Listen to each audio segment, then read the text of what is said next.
they talk about doing the homework because a lot of folks think, I mean, Robert Glass put a thing up a few weeks ago about people who don't want to do the homework. They just want to ask you, okay, how'd you get that little hook there from that sample? Where'd you and develop that? Talk about doing the homework because that's really is an essential part of the process of learning and being a musician. So for folks who are new to this, explain what that means, doing the homework. So for me, this is what the homework looked like for me. It was listening and listening and listening and mimicking and mimicking and mimicking.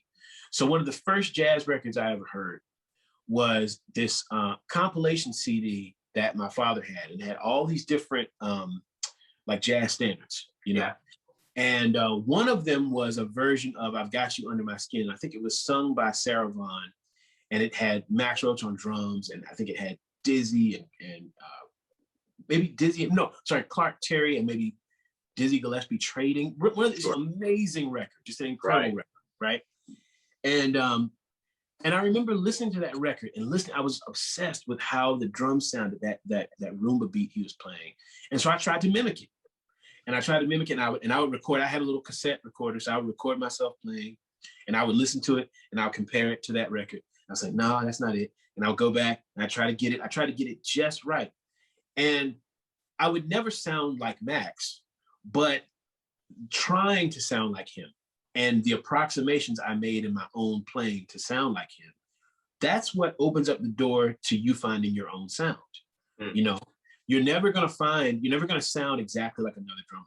I'm never going to sound like Elvin or Tony or Art Blakey, you know, but trying to sound like them, listening very closely to how they play their cymbal beat and how they play the hi-hat and where they drop the bombs and the phrases, trying to do that and then mimic it and then really get have to fill in the gaps that you can't play with your own imagination. That's the stuff. That's how you get good. Robert was right about that. That's how you get good. It's like doing that work of listening and studying and trying to take those lessons and apply them to your instrument. That's how you get good at playing. Speaking of Nate Smith, Nate, because of all the world we're dealing with now, how do we get more of our people of color, just not enjoying the music, but playing the music? Because I mean, as you know, we're both the same age. Yeah, it seems like we're the last generation that not only listened to the music, but actually did something with it in terms of playing it. So how do we get that back? How do we help people of color get access to the music in terms of playing it again, in your opinion? Man, I think that's a great question. You know, making it feel relevant to them. I think for a long time, and even my parents, my family, as much as they love music, you know, I'm the only musician in my family. So, you know, my parents and my siblings have a fan relationship with music. Right. But you know, in terms of picking up an instrument and trying to dig into it and trying to understand it, you know, that it kind of stops because I feel like there is maybe kind of a wall of entry sometimes. I think sometimes we put up a wall of, well, you've got to be, you know how the amusement park says you've got to be this tall to ride the roller coaster. Yeah. Sometimes I think we can make the audience feel, well, you've got to be this smart, or you've got to be this, you know, you've got to know about this in order to understand, as opposed to just presenting the music and trying to present it in a way that makes it feel relevant to people, you know? So you can listen to Thelonious Monk and you can listen to how strangely he plays the piano and how much space he leaves in his soloing and how eccentric he is when he's dancing. But, you know, I think part of the reason why, you know, I love Monk so much is because what I hear when he plays is just joy. Like I really hear joy in his playing, you know? And even when, you know, I don't understand it, I'm invigorated by it. I'm just, you know, I can't turn my eyes away from it because I just feel like he's giving me so much joy. And I, as long as we put that into the music, that kind of joy into the music, I don't think the audience can deny that. You know, I don't think the audience can really deny joy. One of my favorite, speaking of Betty, one of my favorite records of hers, and also one of the greatest live albums of all time is The Audience with Betty Carter, right? Oh, yeah. And so, man, she sings tight on that record. Ooh, yeah. And that is an undeniable record. And the audience, that they're clapping, the bounce is there, the swing is just amazing. And that's just a moment captured forever and that's a place where there's no wall. You know, you don't have to know who Betty Carter is and who she played with and her history. You're just hearing the music and you're loving it because she's presenting it with so much joy, you know? Yeah, that's a great thought. Speaking of Nate Smith, so let's get geeky for a second. What's your kit these days? What are you using your setup?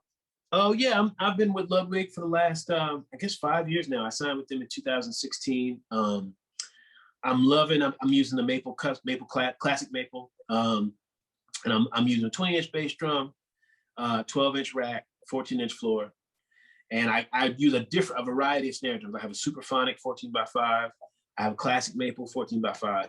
And then I have this rare one that I got before I signed with them, but it's an exotic bird's eye maple. And I bought it back in 2006, and I've played that snare drum on a lot of records. Yeah.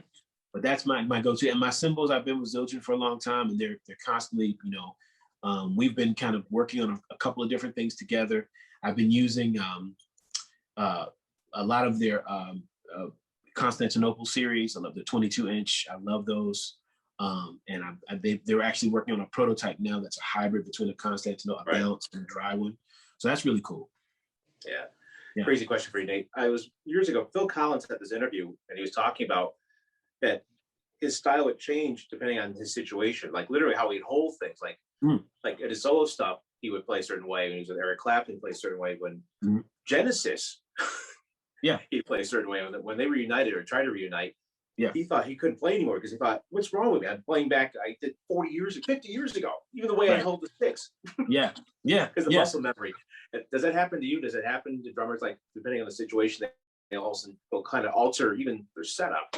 Yeah, you know, that's actually, for me, I find that when I'm playing music that requires a larger dynamic spectrum, for instance, like a couple years ago, I got to do a few shows with this great project. It was Danilo Perez, Chris Potter, Avishai Cohen, and Larry Grenadier, and me, and we were playing this music that Chris and Avishai and Danilo were writing, and I was playing like an 18-inch bass drum for that. I was playing a smaller kit, and that requires a larger. And I find that when I play that way, I'm usually playing a little bit more relaxed. I'm usually not putting as much muscle into it. It's much more about, making each note, each, tone count, And so, I do notice that when I'm playing music that is particularly soft or requires a wide dynamic spectrum, I play a little different physically. Yeah. Speaking of Nate Smith, so yesterday we were talking to Corey Wong and just getting his insights on life and times. As you know. My man. So for you, how did you enter that world? It was actually a cold email from Corey Wong. It was straight up. I guess, where are we at? So the December of 2017. Okay. I got a cold email from Corey Wong. I never met the brother. And he said, hey man, big fan, we've got this project in mind and we'd love for you to come out to LA and do it. And I was like, great. Of course I knew who Wolfpack was. And I was, interested in knowing what they were about. So I went out to LA, man. We went out, they put us in an Airbnb for 3 days and we did the first Fearless Flyers record. So they're like, yeah, man. And so I show up and there's this tiny bass drum and a snare drum and a hi-hat. And that's all there is, no cymbals, no. All he just said, man, just bring a stick bag. So I brought my stick bag, set up, and we did, in those 3 days, we did 2 tunes a day. So we did the first EP. And Sandra Crouch played tambourine on a couple of days. Blake Mills played guitar on one of the days.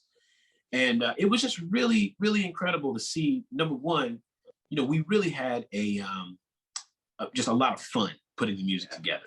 It was just a very, very, like just, as intensely creative as those guys are, it's also just about fun. Again, it comes back to joy. If you can capture the joy in the music, I think the audience will always receive it, But then I just really came to really respect how clever and ingenious those guys are in terms of how they capture the music, how they present it, how they engage their fans. It really is something to watch with those dudes, and to watch just the meteoric, they played Madison Square Garden, man, sold out with no label, no management. That's incredible. That's incredible. You know, so my hat is off to the Wolfpack brothers, and it's been a real blessing to work with them.